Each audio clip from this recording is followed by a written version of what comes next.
మాతలు. So కలెక్టివ్గా రండి, ఈసారి నుంచి ఇలా ఇండివిజువల్స్ని ఎంటర్టైన్ చేసేది లేదు అన్నారు. నాకైతే దాంట్లో పారదర్శకత కనిపించింది. మరి ఇదే పవన్ కళ్యాణ్ గారు లోగడ మాట్లాడిన సందర్భం కూడా ఇప్పుడు వైసీపీ న్యాచురల్గా తీసుకొస్తుంది. మీ తర్వాత మాట్లాడే మోహన్ రెడ్డి గారు అది కూడా మాట్లాడతారు, గ్యారంటీగా మాట్లాడతారు. ఇప్పుడు ఆయన అడిగిన దాంట్లో తప్పేంది, ఈయన ఎందుకు భుజాలు తడుముకున్నారు అరవింద్ గారు? అందరికీ నమస్కారం అండి. సరే, ఇక్కడ ఒక విషయం అండి. పవన్ కళ్యాణ్ గారు ఏదైతే మాట్లాడారో దాని గురించి మొత్తం కన్నా కూడా కీలకంగా ఇండస్ట్రీకి సంబంధించి ఏదైతే 4 అంశాలు ఉన్నాయో వాటి గురించి మనం కానీ చర్చించుకుంటే బాగుంటుంది. ఎందుకంటే గతంలో ఏ విధంగా ఈ సినిమా వాణిజ్య మండలి కానీ, నిర్మాత మండలి కానీ, మా అసోసియేషన్ కానీ ఏ విధంగా అగౌరవంగా పరిచింది గత ప్రభుత్వం మనం చూసాం. సినిమా పెద్దల్ని, నటుల్ని ఏ విధంగా అవమానకరంగా ప్రవర్తించారో మనం చూసాం.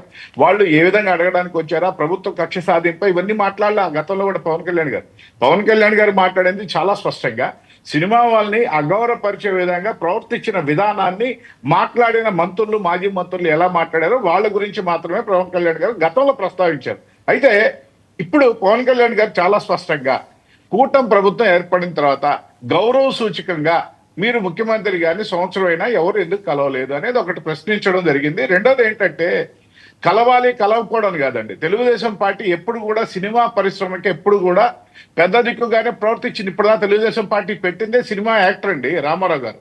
మేము ఎప్పుడు కూడా సినిమా పరిశ్రమని ఎప్పుడు ప్రోత్సహిస్తున్నాం. దాన్ని పవన్ కళ్యాణ్ గారు చాలా స్పష్టంగా చెప్పారు. ఏదైతే కూటమి ప్రభుత్వానికి వ్యతిరేకంగా ఉన్న అక్కినేని కుటుంబానికి సైతం మేము ఏ విధంగా సహాయం చేస్తున్నామా అంటే, కుటుంబ సినిమాలు రిలీజ్ అయినప్పుడు మేము వాళ్ళకు కూడా సార్ మీరు ప్రభుత్వంలో ఉన్నారు సార్, మాకు వ్యతిరేకంగా ఉన్న వాళ్ళకి సైతం మేము సహాయం చేస్తున్నామని చెప్పుకొని ఒక్క నిమిషం మీరే మాట్లాడండి. మీ మంచితనాన్ని మీరు పదే ప్రకటించుకోకర్లా. You need to address each and every one. మీరు ప్రభుత్వం, నాడు Janasena or Telugu Desam or BJP.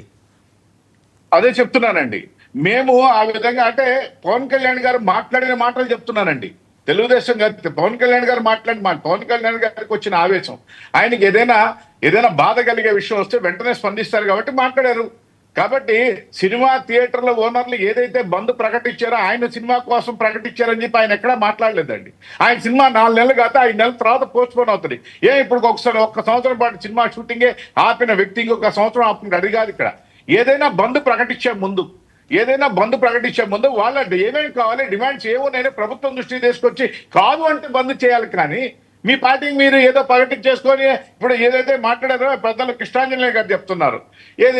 ఏదైనా అరవింద్ గారు మాట్లాడిన మాటలు కొన్ని ఆయన సమర్థనీయంగా మాట్లాడుతున్నారు. అరవింద్ గారు మాట్లాడింది ఎక్కడ సమర్థం అవుతుందో మాకైతే అర్థం కావడంలా.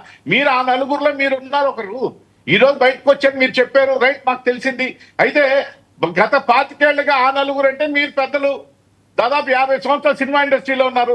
మీరు కూర్చొని సమస్యని సామరస్యంగా పరిష్కరించుకోవాల్సిన సందర్భాన్ని తీసుకొచ్చి మీరు వీధుల్లో పెట్టి మళ్ళీ మీరు వచ్చేసి ఈరోజు పవన్ కళ్యాణ్ గారు అటు మాట్లాడుతున్నా, ప్రభుత్వం ఇటు ప్రవర్తిస్తున్నా. ప్రభుత్వం ఏం మాట్లాడుతుందండి?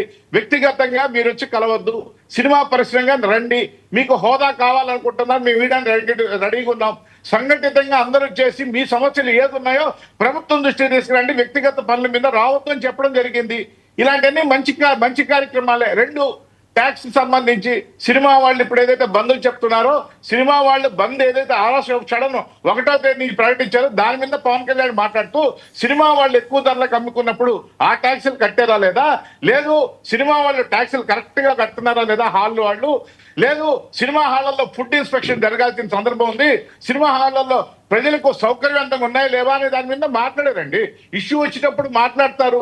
వాళ్ళు ఈరోజు ఏదైతే ఆల్ ఆఫ్ సడన్ మేము 1వ తేదీ నుంచి బంద్ ప్రకటిస్తున్నామో మాకు లాభాలు కావాలంటున్నారో దానికి సంబంధించి ప్రభుత్వం తరఫున లాభాలు కావాలని అనలేదండి. ఒక్క నిమిషం సంపత్ గారు, మనుగడ కోసం చేస్తున్నాం అన్నారు, లాభాలు అనలా.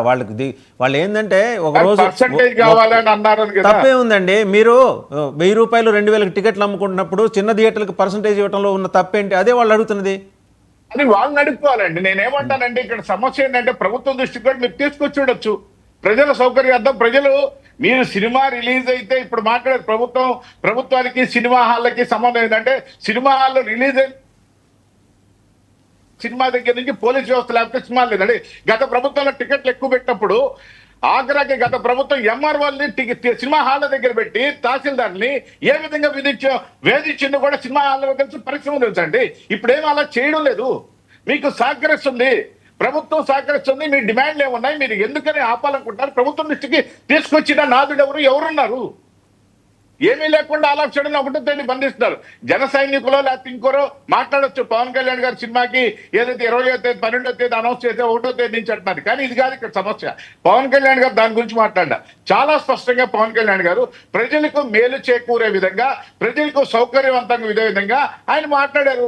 ఇది పరిశ్రమ కూడా మంచిదే, పరిశ్రమకి పారిశ్రామిక హోదా ఇచ్చేదానికి మేము రెడీగా ఉన్నామని చెప్పడం జరిగింది. ఆయన రండి కూర్చొని మాట్లాడండి. మీ డిమాండ్లు ఏమున్నాయి ప్రభుత్వం దృష్టికి తీసుకురాకుండా మీరు ఆల్ ఆఫ్ సడన్ మేము మూసేస్తాం తెరిచేస్తాం అంటే ఎవరు ఒప్పుకుంటారండి? రైట్, ఒకసారి ఎల్ఎం మోహన్ రెడ్డి గారి దగ్గర. మోహన్ రెడ్డి గారు ఇక్కడ ఒక చిన్న సమాధానం చెప్తారండి. సార్ చెప్పండి. ఇది పరిశ్రమకు సంబంధించిన అంతర్గత అంశం, ప్రభుత్వానికి సంబంధం లేదు. దానికి సినిమా హాళ్ళు మూయాల్సిన అవసరం ఏంటి? వాళ్ళలో వాళ్ళు కూర్చొని తేల్చుకోవాల్సిన అంశంలో ఇది కదా మౌలికమైన వ్యాలిడ్ పాయింట్ శాంతిప్రసాద్ గారు. వాళ్ళని దేకే వాళ్ళు లేక వాళ్ళు ఆ మాట అన్నారు. నిన్న ఒక మీటింగ్ జరిగింది, 28వ తారీఖు వైజాగ్లో కూర్చుంటున్నారు వాళ్ళందరూ. కూర్చొని